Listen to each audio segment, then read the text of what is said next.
अस्सलाम वालेकुम गाइस। आज हम फिर से आए हैं ग्रांड मदर चैप्टर लेकर के, जो कि 9th क्लास का पोएट्री सेक्शन है। हम लोग द ग्रांड मदर चैप्टर को पूरा पढ़ चुके हैं। इसके पहले इनका इंट्रोडक्शन भी हो गया है और उसका ऑब्जेक्टिव भी क्वेश्चन हो चुका है। अब हम लोग लेकर के आए हैं ट्रू और false. Write T for true and A for false statement. ये भी द ग्रांड मदर चैप्टर से ही लिया गया है। ठीक है, आप लोग इसको ध्यान से देखेंगे और समझेंगे। मैं एक एक करके पॉइंट वाइज में समझाऊंगा। The speaker sees his grandmother from 2 miles away. इस सेंटेंस का अर्थ हुआ स्पीकर जो है यानी पोएट जो है सीज हिज ग्रांड मदर, वो अपने दादी माँ को देखता है फ्रॉम 2 miles अवे, 2 मील दूर से। लेकिन हम लोगों ने इस चैप्टर में क्या पढ़ा है? हम लोगों ने पढ़ा है कि 2 miles दूर से वो नहीं देखता है, वो देखता है 1 मील दूर से, यानी कि 1 मील दूर से वो देख पाता है अपने दादी माँ को, समझ पाता है, फील कर पाता है। और यहाँ पे है 2 miles अवे। इसका मतलब कि ये सेंटेंस क्या है? फॉल्स है। ये क्या है? फॉल्स है। नंबर 1 का सेंटेंस फॉल्स है। अब हम लोग आते हैं क्वेश्चन नंबर 2। क्वेश्चन नंबर 2 क्या कहता है? The grand mother scarf was red. The grand mother scarf was red. दादी माँ का दुपट्टा लाल था।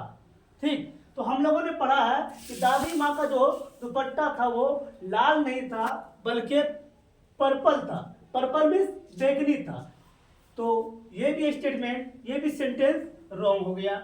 और हम यहाँ पर ऐसे लिखेंगे एफ यानी फॉल्स, क्योंकि दादी माँ का जो दुपट्टा था वो बैगनी कलर का था, रेड नहीं था, लाल नहीं था। क्वेश्चन नंबर 3 है the shopping bag was made of jute.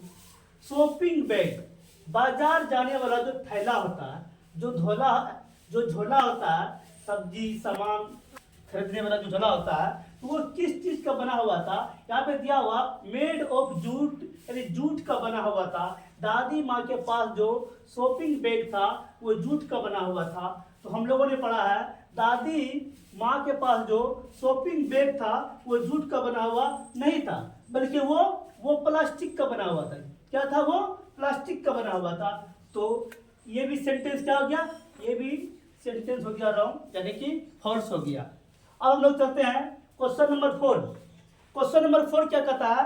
The poet felt hands. The poet felt hands. यहाँ पर पोएट जो है वो दादी माँ का पोता ही है, क्योंकि पोता ही दादी माँ के बारे में इस पोएम को लिखा है। कहा the poet felt hands on his head.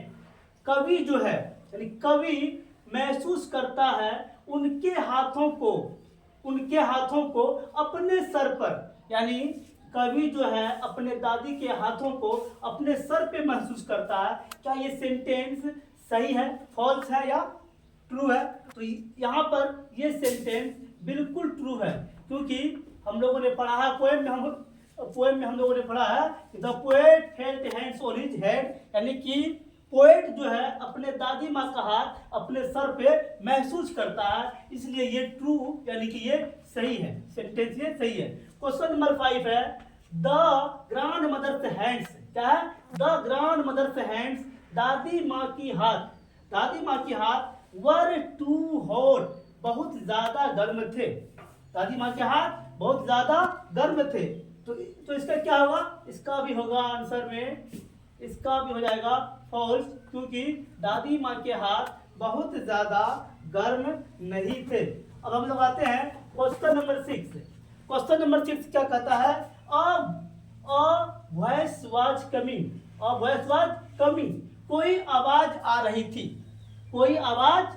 थी फ्रॉम अ माउंटेन, यानी पर्वत से, पहाड़ से। कोई आवाज आ रही थी पहाड़ से, यानी पहाड़ से क्या कोई आवाज आ रही थी? तो हम लोगों ने क्या पढ़ा है? A voice was coming from a rock. तो यहाँ पर दिया होगा माउंटेन, जबकि हम लोगों ने पढ़ा है पोएम में माउंटेन तो नहीं पढ़ा है, हम लोगों ने पढ़ा है रॉक। तो यहाँ पे क्या होगा? A voice was coming from a rock, यानी कि कोई आवाज आ रही थी, चट्टान से कोई आवाज आ रही थी, और यहाँ पे है पर्वत से कोई आवाज आ रही थी। इट मीन्स ये भी मेरा फॉल्स स्टेटमेंट हो जाएगा। तो आज के लिए दोस्तों यहीं पे क्लास समाप्त होता है। Thank you very much.